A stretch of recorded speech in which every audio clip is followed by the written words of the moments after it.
I had sat through hundreds of project meetings with my father, but this one would be the last I'd attend as the version of myself I had been for a decade. It was a Tuesday. We were reviewing the McKinley site timeline when he looked at me calm businesslike and said, "Camille, you're not leadership material."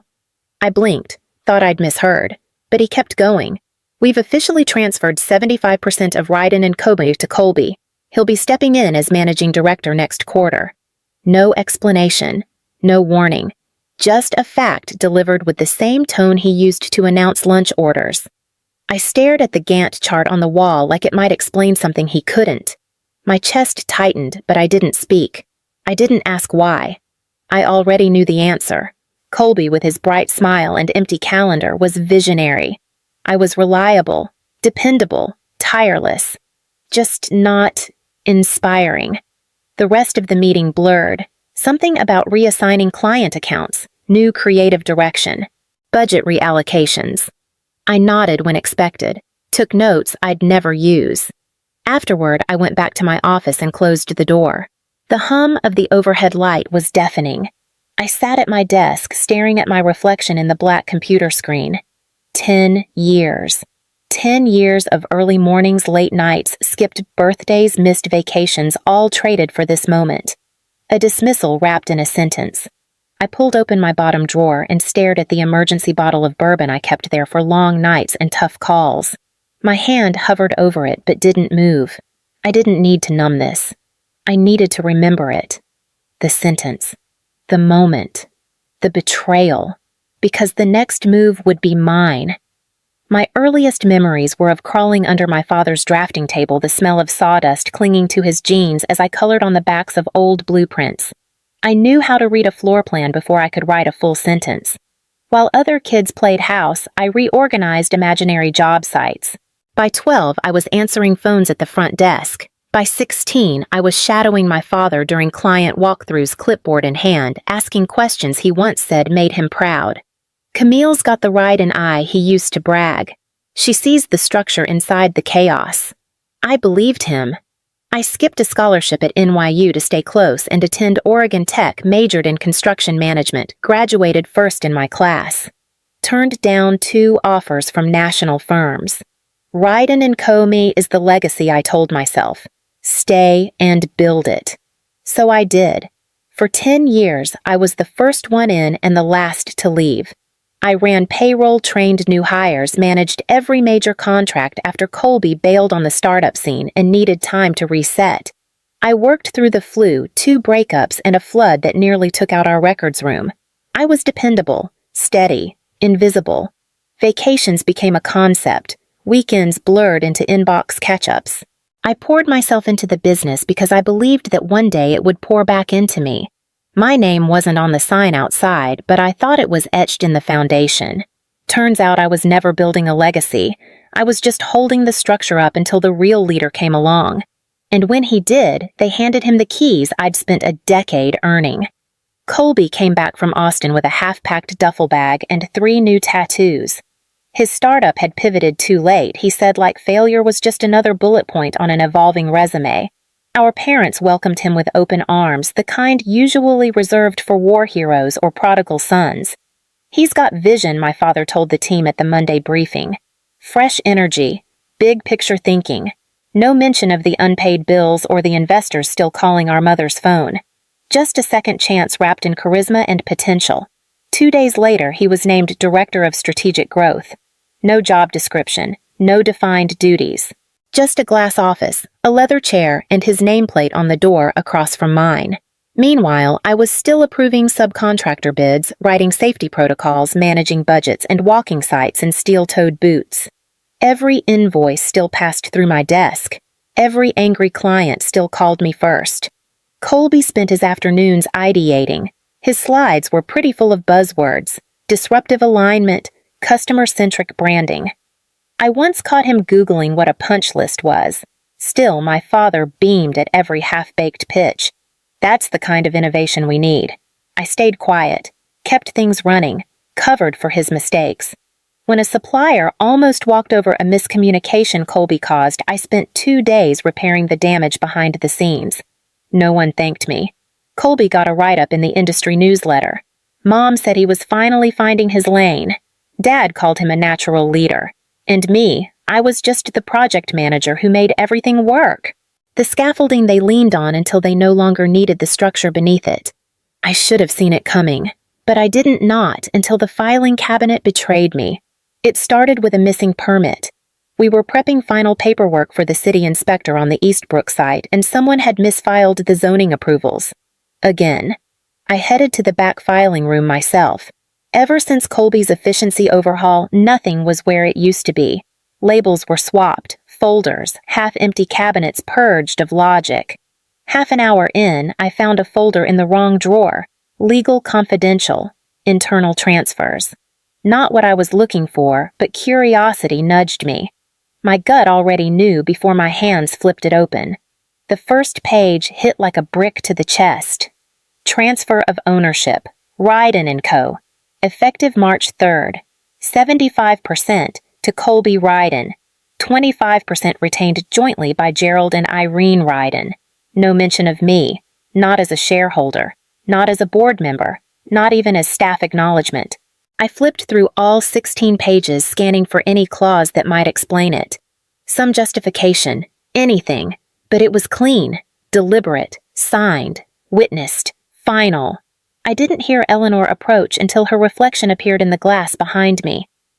"You shouldn't be in that drawer," she said softly. My voice barely rose above a whisper. "Did you know?" She hesitated, then looked down at her shoes. "Your father said he'd tell you when the time was right." 6 months, I said, holding up the document. "It's been 6 months." Her silence said everything. I walked past her without another word folder tight in my hand like it was radioactive. I didn't go back to my office. I didn't grab my laptop or coat. I just drove home with the truth strapped to the passenger seat like a witness. And for the first time in 10 years, I didn't set an alarm. The smell of roast chicken hit me before I rang the doorbell. My mother's version of diplomacy. Feed first, deflect after.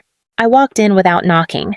Same house, same walls, but everything felt misaligned, like someone had tilted the frame and pretended it was straight. My father was in his usual seat, reading glasses low on his nose, flipping through Colby's latest proposal. Colby stood by the kitchen island, casually sipping wine, like this wasn't the site of a quiet demolition. Camille, my mother, called from the stove, bright and cheerful. "Just in time. Sit, relax." I nodded, set my purse down, and watched the charade unfold. Colby launched into some plan about digital outreach, and my father nodded as if he'd discovered fire. I caught phrases like market visibility and next-gen branding before tuning out completely. I waited until dessert, until my mother brought out the peach pie and my father loosened his belt like it was any other Sunday. Then I pulled the folder from my bag and set it on the center of the table. The table went still. "What's this?" my father asked. "You tell me," I said. It was in the legal drawer labeled Confidential. His eyes dropped to the tab, and I saw the flicker guilt, or maybe just annoyance at being caught. "I was going to talk to you about it." When I asked, voice flat, "Before or after the next newsletter announcement, Camille?" "You gave away my birthright without even telling me." My mother's hand froze around the pie server. Colby's smile vanished. My father set down his fork like the weight of it had suddenly changed. "We thought it was best for the company." "No," I said, pushing the folder toward him. "You thought I'd stay no matter what." I stood, took my coat, and walked out before they could say another word. The folder stayed behind. I didn't return to the office on Monday. Or Tuesday. No one called. Not even Eleanor. Maybe they thought I needed space. Or maybe they knew. By Wednesday, I logged into my work email for what I hoped would be the last time. I drafted my resignation with the precision they'd always praised me for: professional, factual, detached. No emotion, just the truth. Effective immediately, I resigned from my position at Ryden & Co. Per my contract, I will be using my accrued vacation leave to transition out. Please direct all future correspondence to Colby Ryden. I didn't sign it best or sincerely, just Camille. Then I set my out-of-office reply. "Thank you for your message. I am no longer available. For all project-related matters, please contact Colby Ryden at..." I sat in the stillness for a while, staring at the screen.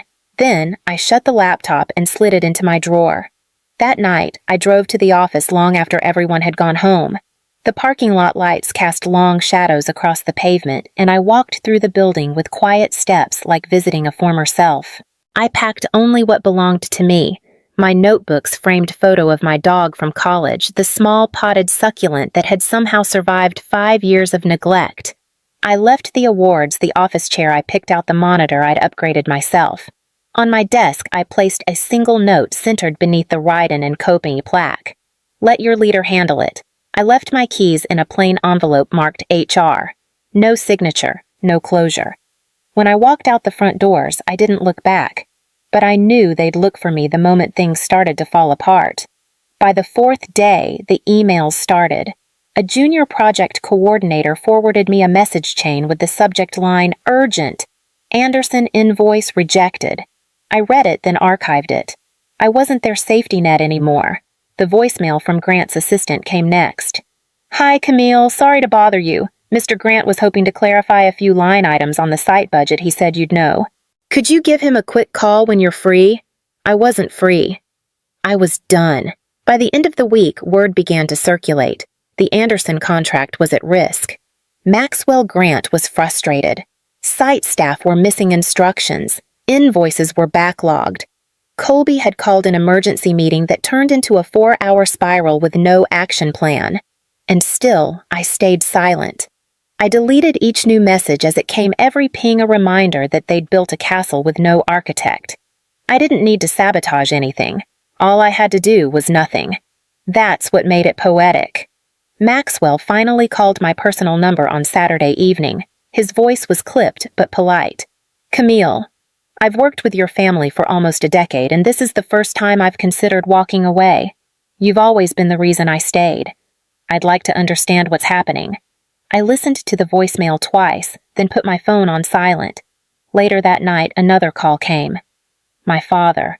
"Camille, this is serious. Grant's threatening to pull the Anderson project. Colby doesn't have the answers. We need you in the office Monday, please." He didn't finish the sentence. Just a click as the message ended. No apology, no ownership, just panic. I didn't respond. Instead, I opened my laptop for the first time all week and began outlining my next move. Not for them. For me. I started with the budgets. 10 years' worth of spreadsheets and projections coded with my formulas. Then came the project timelines, Gantt charts, delivery schedules, subcontractor pipelines, all systems I'd designed from scratch.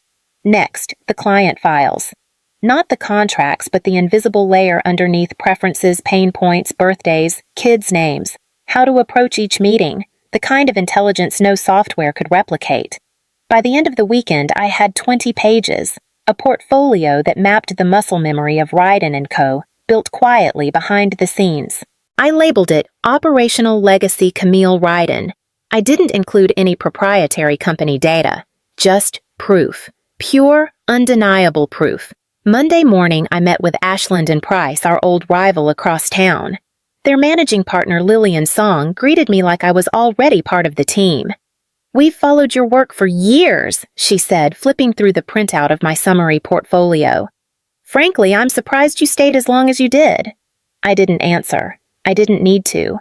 The offer came quickly. Executive Director of Operations. Full autonomy, profit sharing, 4 weeks of required vacation. I told her I'd need to review everything with my legal counsel. That afternoon, I met with Margot Hayes, a friend from undergrad who now specialized in employment contracts. We spread the documents out across her kitchen island. She circled clauses in red, crossed out loopholes in blue. "This is solid," she said. "Better than most, and more than fair." I nodded. The old version of me might have hesitated, afraid to leap, but I wasn't looking for loyalty anymore. I was done proving myself to people who never looked. That night, I emailed Lillian back. I hadn't signed yet, but my hands didn't shake when I typed, "Let's continue this conversation over lunch." I wasn't surprised when the doorbell rang. I'd been expecting it since the second voicemail. Gerald Ryden didn't knock, he never had. He stood on my doorstep with tension in his shoulders and a folder under his arm. No small talk, no smile, just urgency. "We need you back," he said. "Anderson's threatening litigation. Staff are panicking. Colby's in over his head." I stepped aside. Not to be polite, but because I wanted to hear the pitch in full. He laid it out like a business deal. Raise, title bump, corner office, chief operations officer, full autonomy on paper. "We can make it official by end of week," he said, as if the last month hadn't happened. "You want me to clean up the mess?" I said flatly. "I want you back where you belong."